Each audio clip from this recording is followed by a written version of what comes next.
Dios les bendiga, bienvenidos. Dentro de la serie que estamos desarrollando, el carácter cristiano ideal, hoy vamos a tener la clase Las contiendas como una muestra de inmadurez. Nuestra introducción nos lleva a cómo el pasaje bíblico que nos sirve de base para el estudio de hoy tiene un método de enseñanza muy particular. El apóstol Pablo, a través de 12 preguntas, trata de hacer un diagnóstico espiritual de la iglesia en Corinto, dando como resultado la carnalidad. Esto era que ellos vivían de acuerdo a sus sentidos naturales, a pesar de tener en acción los dones. Necesitamos entender que crecer en el conocimiento de Dios va de la mano con la madurez de nuestro carácter.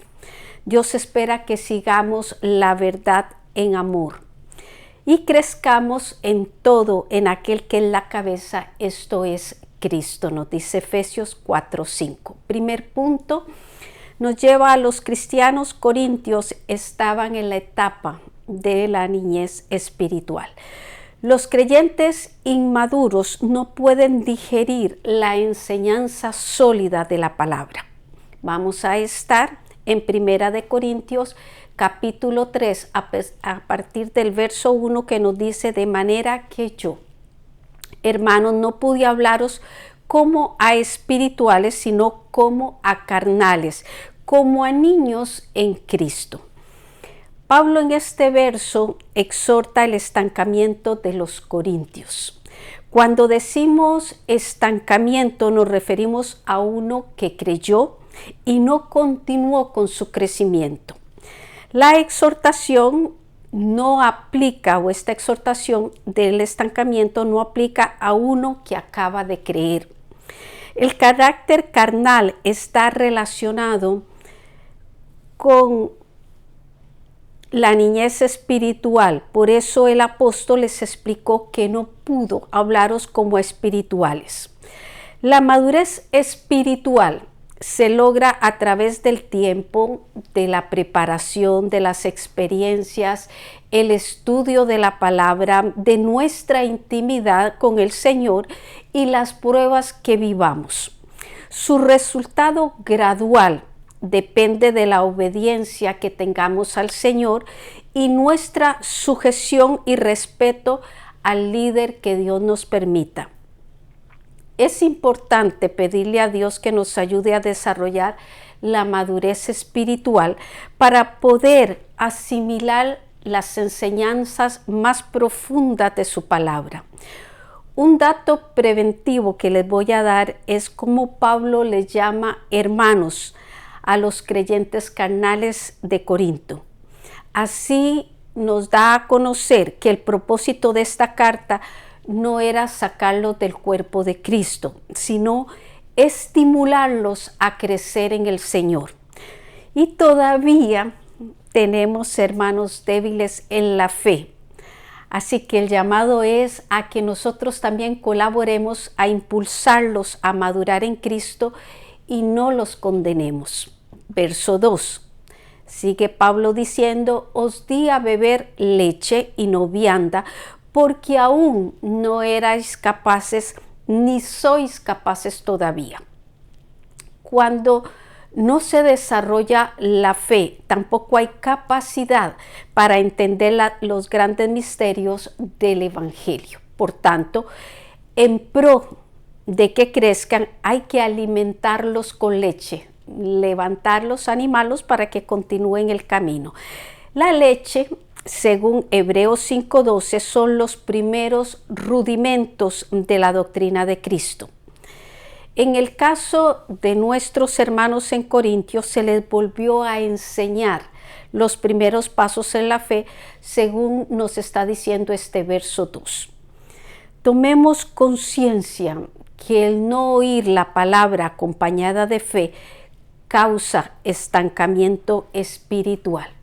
Hebreos 4:12.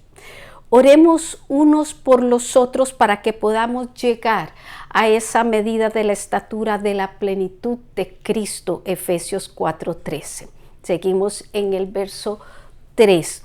porque aún dice sois carnales, pues habiendo entre vosotros celos, contiendas y disensiones, ¿no sois carnales y andáis como hombres? Aún sois carnales. Aquí tenemos un cambio importante de la palabra carnales. Vamos a verla. Tenemos la palabra carnales en Primera de Corintios 3:1, donde se traduce sarquinos. Se le conoce por el hombre carnal, débil o el niño espiritual en Cristo que necesita que se le dé leche. Pero el carnal de este verso del 3:3 es sarquicos y se refiere al hombre carnal obstinado, que es el cristiano más viejo pero inmaduro. La debilidad, que es la debilidad, la carne, nos dice Mateo 26:41. Por mucho tiempo en ese estado se convierte en obstinación o en terquedad. Y eso unido a negarse a responder correctamente a la leche de la palabra, caen en pecado. Necesitarán confesar su obstinación o pecado para volver a tener comunión saludable con el Señor y recibir así el alimento espiritual. La prueba de que ellos eran carnales era la manifestación de las obras de la carne, que eran celos, contiendas y disensiones, muy diferentes al fruto del Espíritu que caracteriza al hombre espiritual maduro, según nos dice Gálatas 5:22-23. Con este fruto del Espíritu se tiene paz con Dios y armonía con los hermanos. Punto B. El creyente inmaduro no entiende que los ministros son servidores de Dios. Verso 4. Porque diciendo el uno, yo ciertamente soy de Pablo, y el otro, yo soy de Apolos, ¿no sois carnales?, le dice Pablo.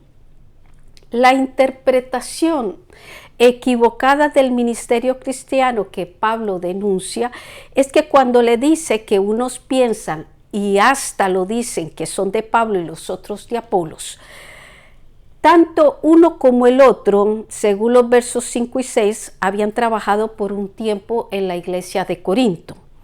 Esto, le dice Pablo, es producto de su carnalidad, de su falta de preparación en la palabra de verdad.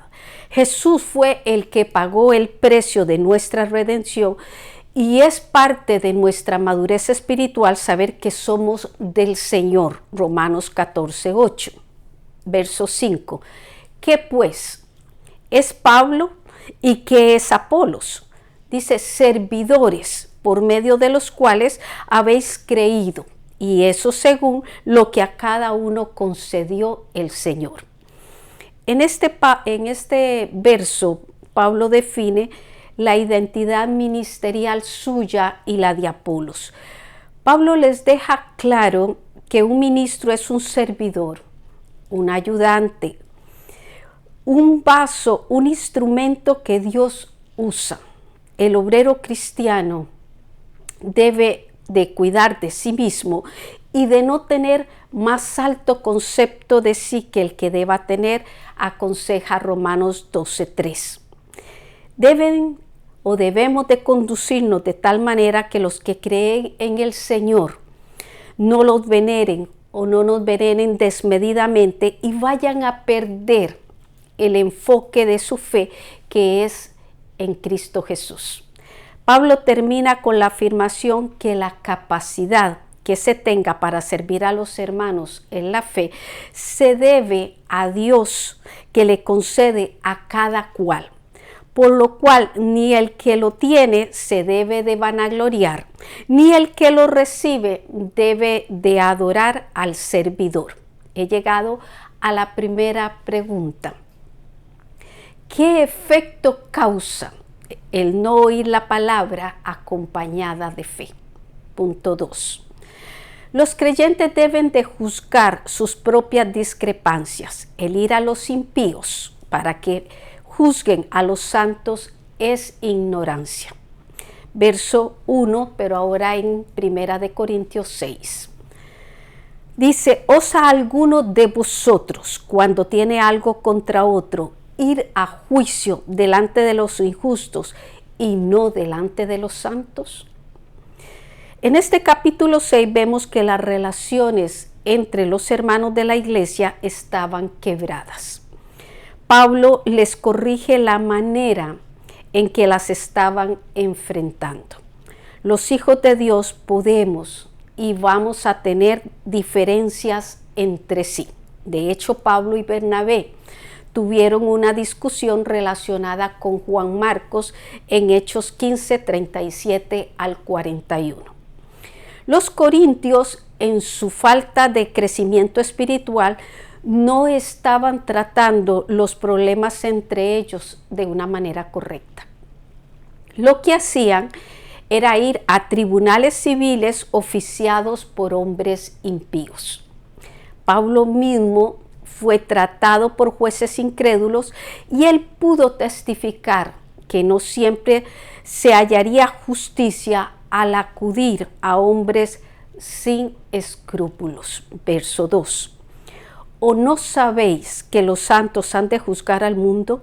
Y si el mundo ha de ser juzgado por vosotros, ¿sois indignos de juzgar cosas muy pequeñas?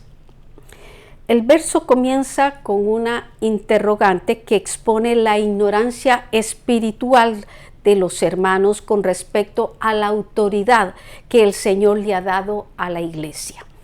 Además, no solo tenemos autoridad sobre toda fuerza del enemigo, sino que también la tenemos para juzgar un día al mundo, nos dice Daniel 7:22 y Apocalipsis 2:26-27. Pablo en 1 Corintios 12 establece que él no podía juzgar a los que estaban fuera de la iglesia en este caso, pero se deja por sentado que a los que estaban dentro podían juzgar asuntos propios de las personas que pertenecían a esa congregación. Punto B. Los santos deben juzgar las cosas de esta vida. Continuamos en 1 Corintios 6, verso 3. ¿O no sabéis que hemos de juzgar a los ángeles? ¿Cuánto más las cosas de esta vida? Con estas preguntas lo que se persigue es un cambio radical en aquellos y ahora en nosotros de conducta. ¿Cómo se llega a juzgar a los ángeles cuando las situaciones diarias están en el camino equivocado? Los hermanos en Cristo debemos ir creciendo y madurando con la ayuda de la palabra. Esto para alcanzar las promesas dadas para el futuro glorioso que nos espera. Verso 4. Si pues tenéis juicio sobre cosas de esta vida, ponéis para juzgar a los que son de menos estima en la iglesia. Pablo, dentro de exponerle los problemas que estaban sucediendo debido a su falta de crecimiento, les describe los comportamientos, esto para llevarlos a la solución. Así que vamos a resumir. Ellos no estaban juzgando a los que tenían que hacerlo, esto eran los de adentro. Y además dejan que los que están por debajo de ustedes, eso se refería a los que estaban fuera, los juzgaran. Y encima los juicios que se han dejado para tratar dentro, se están haciendo con personas sin la capacidad propia para llevarlo a la edificación. Romanos 12:4 nos dice, porque de la manera que en un cuerpo tenemos muchos miembros, pero no todos los miembros tienen la misma función. Esto significa que no poner a un miembro de acuerdo a su capacidad traerá conflicto al cuerpo. Para la buena marcha de la iglesia, tan necesario es ir de acuerdo a los mandamientos de la palabra como del buen juicio y discernimiento del don del servidor. Segunda pregunta. ¿Qué cualidades se esperan de un hermano que pueda juzgar asuntos entre los santos? He llegado al tercer punto que nos dice: la iglesia necesita sabios que juzguen los asuntos entre hermanos. Un hermano sabio podrá lidiar con los problemas entre creyentes. Seguimos en el verso 5. Para avergonzaros lo digo, pues que no hay entre vosotros sabio, ni aun uno que pueda juzgar entre sus hermanos. Lo primero que diremos es que la sabiduría que necesitemos como creyentes en el desarrollo de nuestra vocación está en Cristo.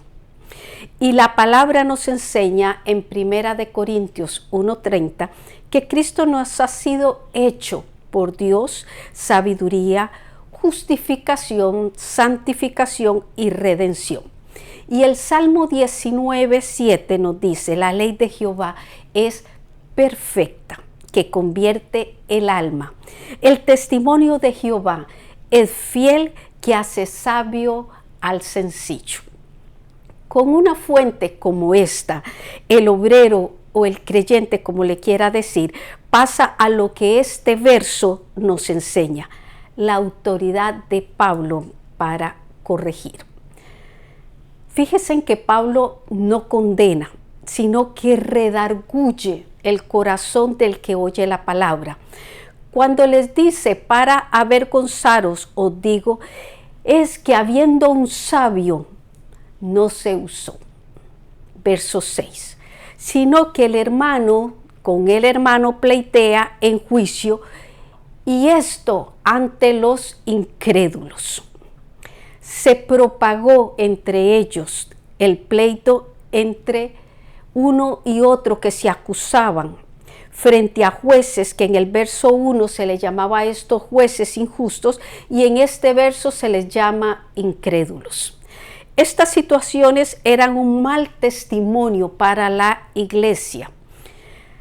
Entendamos, hermanos, que de la mano del Señor somos luz. Y en cuanto dependa de nosotros, estaremos en paz con los demás. Nos dice Efesios 5:8 y Romanos 12:18. Punto B.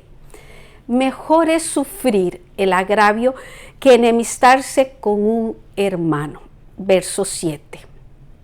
Así que, por cierto, ya es una falta entre vosotros que tengáis pleitos entre vosotros mismos.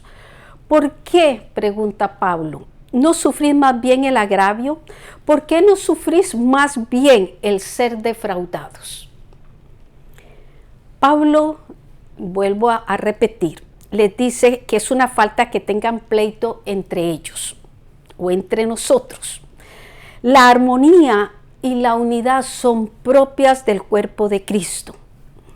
Y esto no estaba en aquella congregación. Así que Pablo les ofrece dos alternativas. Esto para enderezar la conducta que los hermanos tenían entre ellos. Una, les dice: ¿no sería mejor sufrir el agravio, pasar por alto? Esto es perdonar la ofensa, que causar escándalo a la causa del evangelio al defenderse en delante de los impíos. Reflexionemos. La 2. ¿No es preferible sufrir el ser defraudados que enseñarle a los incrédulos la falta de amor fraternal? El quererse defender de las ofensas demuestra un carácter o denuncia un carácter sin el amor del Señor. Mateo 5:44 nos dice: amad a vuestros enemigos, bendecid a los que os maldicen, haced bien a los que os aborrecen y orad por los que os ultrajan y os persiguen. Y agrega Efesios 4:3, siempre solícitos en guardar, el siempre lo puse yo, en guardar la unidad del Espíritu en el vínculo de la paz. Verso 8. pero vosotros cometéis el agravio y defraudáis, y esto a los hermanos. Se estaban cometiendo estos delitos entre ellos, y Pablo lo reprocha. Y peor aún, se lo están haciendo a sus hermanos. Para restaurar esta conducta les hace hincapié Pablo en el concepto sagrado de la palabra hermanos. Es tan alta nuestra identidad como familia de Dios que dice la palabra que no podemos o no debemos ofrecer las ofrendas al Señor antes de arreglar los asuntos pendientes con nuestros hermanos. Mateo 5, del 22 al 24. Nuestra adoración requiere que tengamos cuentas claras con nuestros hermanos en la fe. Y primera de Juan 4, 20, 21 dice: si alguno dice yo amo a Dios y aborrece a su hermano, es mentiroso. Pues el que no ama a su hermano a quien ha visto, ¿cómo puede amar a Dios a quien no ha visto?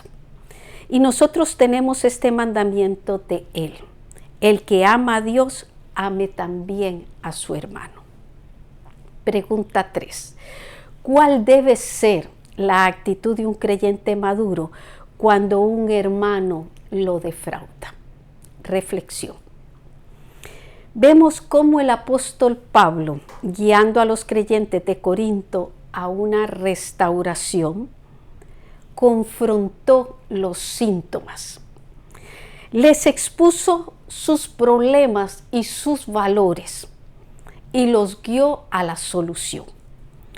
Todo creyente debemos procurar la paz dentro de la familia cristiana. Debemos velar que nuestro enemigo, el diablo, no logre desenfocarnos de la misión que la iglesia tiene, que es de ir por todo el mundo y predicar el evangelio a toda criatura, Marcos 16, 15. Por eso te invito a mostrar la madurez que produce la palabra y la presencia del Espíritu Santo en nuestras vidas. Lucas 6, 29 expone: al que te hiera en una mejilla, preséntale también la otra. Y al que te quite la capa, ni aun la túnica le niegues. A cualquiera que te pida, dale. Y al que no tiene lo que es tuyo, y al que tiene lo que es tuyo, no pidas que te lo devuelva. ¿Y cómo queréis que hagan los hombres con vosotros? Así también haced vosotros con ellos. Es una palabra poderosa que necesita del poder del Espíritu Santo para ponerla en acción. Que Dios le bendiga. Los espero la próxima semana con la integridad y el carácter cristiano.